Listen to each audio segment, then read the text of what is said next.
인터넷 투자 정보? 유튜브? 종목 토론방? 넘쳐나는 투자 정보, 대체 어떤 정보를 봐야 하지? 재테크존! 당신을 위한 투자 정보가 한 곳에! SPS 비즈 재테크존에선 실시간 투자 정보도 볼 수 있지, 1:1 종목 상담도 가능하지, 기업 탐방 리포트도 보여주지, 심지어 무료!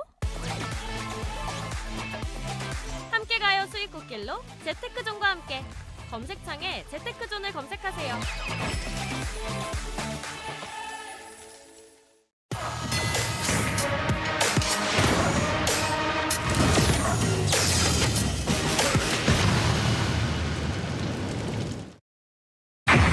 미국 제약사와 역대 최대 규모인 1조 4천억 규모의 초대형 CMO 계약을 체결한. 이번에 흑자를 돌리고 한 200억이 넘는 영업이익 자체가 올해 좀 발생이 된 것 같아요.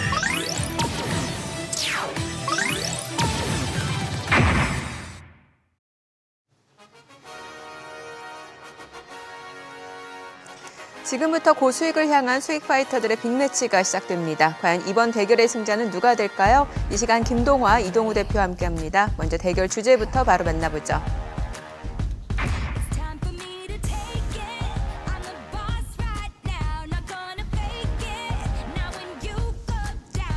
11월 빅 이벤트를 앞두고 시장이 좀처럼 방향성을 잡지 못하고 있습니다. 다음 주 더 탄탄한 전략이 필요해 보이는데 자세히 좀 전해주시죠. 예, 이번 주 주식시장이 좀 많이 어려웠습니다. 이제 다음 주 주식시장은 미국의 대선을 이제 앞두고 지수는 부진할 것으로 좀 보여주고 있고요. 그렇지만 이제 종목의 선택이 어느 때보다도 굉장히 중요한 한 주가 되지 않겠느냐, 그렇게 보고 있습니다. 예, 미국의 빅테크 기업들의 그 실적 발표가 어느 정도 이제 마무리가 됐고요. 여기에 이제 이번 주 삼성전자의 잠정 실적치가 이제 발표가 완료가 됐습니다. 이제 그러한 가운데에서 이제 기술적 분석이 이 코스피 기준으로 해서 장기 이동평균선에 딱 걸려서 이제 금일 같은 경우도 양봉이 발생이 됐는데 다음 주 같은 경우에는 이제 반등의 바닥 모습을 좀 보이지 않을까 그렇게 보고 있고요. 종목을 고른다면 너무 많이 오른 종목보다는 바닥에서 거래가 많이 급증한 그러한 종목을 좀 초이스를 해주시고 반도체와 이제 바이오주 위주로 계좌 수익을 한번 올려보시는 전략을 말씀드리고 싶습니다. 네, 참고하셔서 대응 전략 세워나가시기 바랍니다. 그렇다면 11월을 수익으로 기분 좋게 열어줄 핵심주 엄선해봐야 될 텐데요. 믿고 보는 두 분이 선택한 믿고 투자할 원픽 만나볼까요? 이동우 대표님은 전기차 그리고 김동화 대표님은 반도체 공정 장비를 선택해 주셨는데 자세한 설명 듣기에 앞서서 서로 준비한 키워드에 대한 평가를 좀 해볼까요? 반도체 쪽이 이제 삼성전자 때문에 네네. 아마 이번 주에 가져오신 것 같은데 뭐 아무래도 국내 쪽은 좀 미진한 부분이 좀 있었습니다. 그리고 아무래도 이제 미국 쪽에서나 뭐 대만 쪽에 TSMC나 뭐 엔비디아가 강세를 보인 반면에 국내 증시 쪽에서 아직은 그 트리거는 나왔지만 확실하게 이제 주도할 종목들이 아직 보이진 않아서 대표님이 가져오신 종목을 좀 주목해 볼 상황입니다. 네. 저도 전기차는 좀 주목을 해서 보고 있는데요. 이제 좋은 점은 말씀드리고 좀 안 좋은 점도 말씀드려도 되나요? 예, 좋은 점을 먼저 말씀을 드리면 제 생각엔 그렇습니다. 이게 낙폭과대라 상당히 매력이 있습니다. 두 번째는 이 낙폭과대라는 건 배당률이 굉장히 좋거든요. 그래서 12월 달에 가까워지지 않습니까? 투자 적기라고 좀 보고 있는데 조금은 나쁜 점은 이 에코프로가 이제 금일 같은 경우 이제 캐즘이 발생되면서 3분기 실적이 안 좋게 발표됐잖아요. 이게 조금은 저는 좀 불안해 보이고요. 그 다음에 이제 다음 주에는 이 미국의 대선입니다. 저는 좀 대선 끝난 다음에 보는 게 좀 어떻겠는가 그렇게 보고 있습니다. 네. 자, 그렇다면 지금부터 각 섹터에 대한 매력 발산 시작해 보겠습니다. 다음 주 이 섹터가 갈 수밖에 없는 결정적인 이유 확인해 볼까요? 저점 확인, 출발 신호가 켜졌다. 줍줍 기회를 잡아라. 이동우 대표님은 이제 전기차 관련주가 본격적으로 반등 흐름을 이어갈 수 있다 이렇게 보시나 보네요. 네, 일단 뭐 신호들은 포착이 됐습니다. 뭐 테슬라의 호실적, 그리고 EU가 중국 전기차에 대한 추가 관세 부과, 그리고 전기차 관련 반등을 위한 이제 초석들이 보이기 시작을 했는데요. 뭐 실적이 이제 부진한 국내 2차 전지들과 마찬가지였지만 이제 테슬라 전체 실적과 중국 내에 이제 BYD나 이런 쪽의 실적들이 강세를 좀 보이기 시작했다는 점들이 주목할 부분인데요. 실제로 이제 IRA 수혜 감책 예상으로 국내 전기차와 2차 전지 관련주들은 테슬라보다 훨씬 더 늦게 이제 반등이 시작된 모습인데 캐즘 영역 탈피와 바닥권에서 절대적으로 관심을 가져야 될 4분기 실적에 대한 기대감들이 존재한다고 보여집니다. 테슬라 모델 3와 그리고 모델 Y에 대한 판매 호조와 함께 사이버 트럭이 이제 향후 저가 모델 도입과 함께 양산 계획도 발표를 하게 되면서 향후 이제 전기차 시장에 대한 캐즘 탈피와 함께 시장 주도를 좀 해 나갈 것으로 좀 비춰지고요.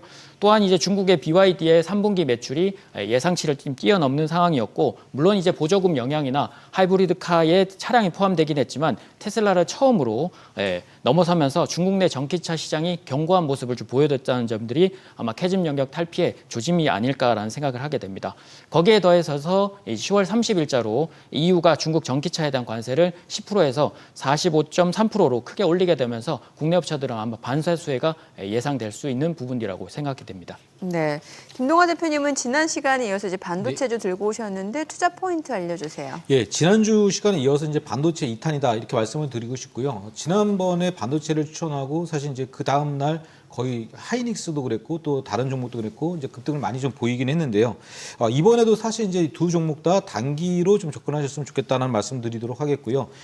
이제 이 HBM 납품에 이어서 이 엔비디아 삼성전자가 이 블랙일까지 이제 완판이 이었습니다. 그래서 삼성전자의 잠적 실적치를 전후해서 이 엔비디아의 협력업체가 이번 이제 승인이 되면서 이 엔비디아와의 중요 HBM 이 컬 테스트를 통과를 하게 됩니다. 그래서 엔비디아 공급의 임박 소식이 지금 나타나고 있고요. 또 평균적으로 11월 달, 12월 달에는 아무래도 다음 연도를 보고 좀 투자를 하는 것이 좀 유리하다 이렇게 말씀을 드리도록 하겠고요.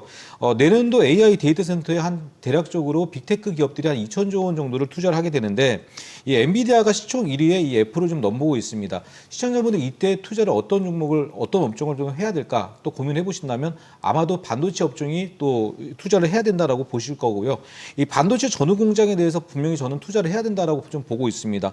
많이 하락했으면서도 거래가 좀 터졌고 또 그런 가운데에서 이 재무도 안정적인 한 두 종목을 시청자분들에게 한번 모시고 점검해 보도록 하겠습니다. 네, 각 섹터를 선택해 주신 이유 잘 들어봤습니다. 그렇다면 어떤 종목들로 압축해서 봐야 될까요? 두 분이 준비한 기대주 확인해 볼까요? LNF 명신산업 그리고 에이직랜드 엑시콘입니다. 각자 준비한 종목에 대해서도 이야기해 주세요. 네, 첫 번째 종목은 LNF입니다. 2차 전지 양극화 물질 생산 업체로 테슬라 실적 호조 그리고 사이버 트럭 기대감이 그대로 반영될 가능성이 높은 종목인데요.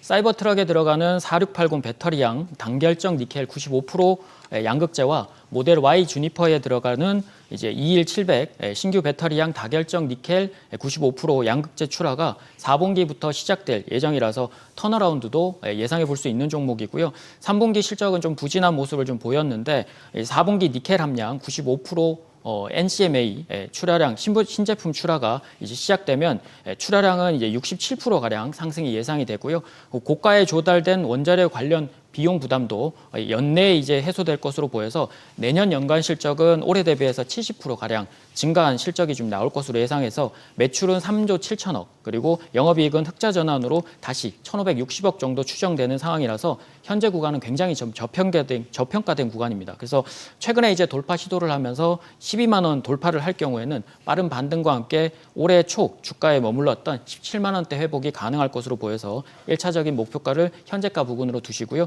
접근은 이제 10만 5천 원에서 12만 원대 그리고 손절가는 9만 원 정도로 보시면 될 것 같습니다. 두 번째 종목은 이제 명신산업인데요. 핫스탬핑 공법을 통해서 경량화 차체를 이제 부품을 조달하고 이제 생산하는 업체인데 테슬라와 현대차에 이제 납품하고 있는 업체로 고강도 경량 소재를 통해서 핫스탬핑 공법을 통해서 차량 무게는 줄이고 연비 향상을 시키는 기술로 전기차의 이제 향후에 이제 주행거리 확대에도 도움이 되는 기술을 가지고 있습니다. 전기차 수요 둔화로 인해서 2분기 실적은 조금 부진했지만 테슬라의 최근 호실적으로 인해서 추가적인 실적 상승이 예상이 되고요. 텍사스 2공장 완공과 사이버 트럭 라인업이 추가될 경우에는 추가 상승 여력이 커질 것으로 예상이 됩니다. 3분기 매출액은 4,370억 그리고 영업이익은 487억으로 예상되고 있는데 예상치 상회하는 실적도 예상이 되고 있어서 아마 현재 주가는 조금 더 반등 구간에 있지 않을까라는 생각이 좀 들고요.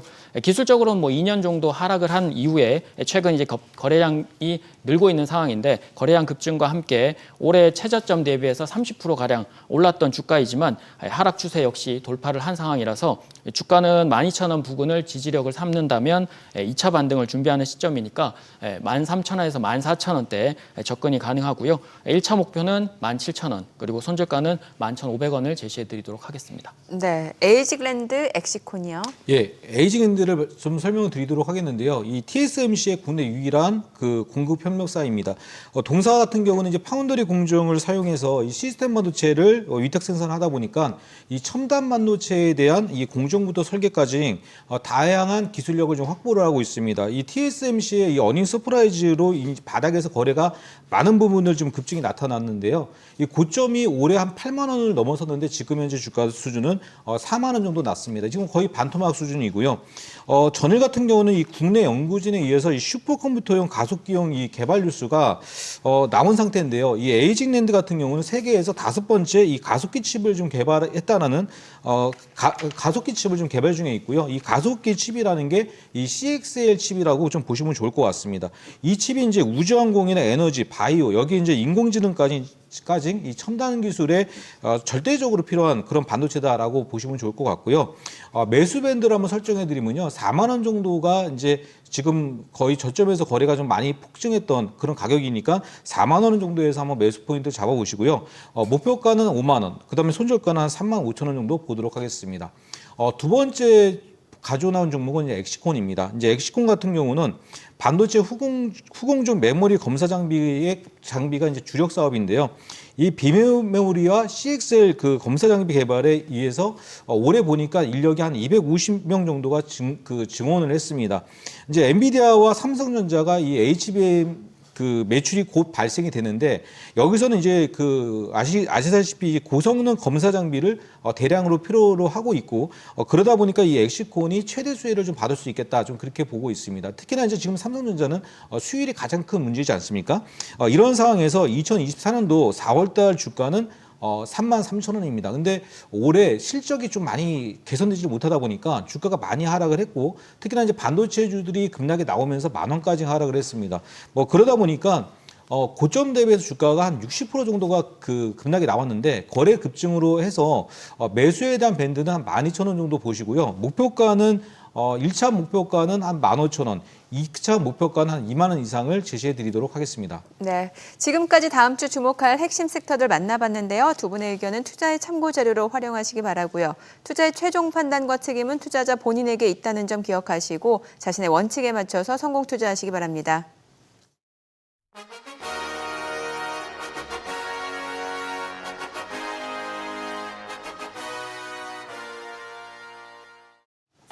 국내 증시 거래 대금이 연중 최저치 수준으로 내려앉은 가운데 이번 주 코스닥 일평균 거래 대금이 올해 처음으로 4조 원대로 떨어졌습니다. 연말이 다가올수록 세금 회피에 따른 자금 이탈 우려가 더해지는데 여기에 금융투자소득세 시행 여부 역시 불투명해지면서 투자 심리를 더욱 악화시키고 있는데요. 거래 대금 회복과 증시의 활력을 되찾기 위해선 시장을 둘러싼 불확실성 해소가 무엇보다 시급해 보입니다. 투자 가이드 백발백중 필살기 다음 주 더 알찬 소식으로 찾아오겠습니다. 시청해 주셔서 고맙습니다.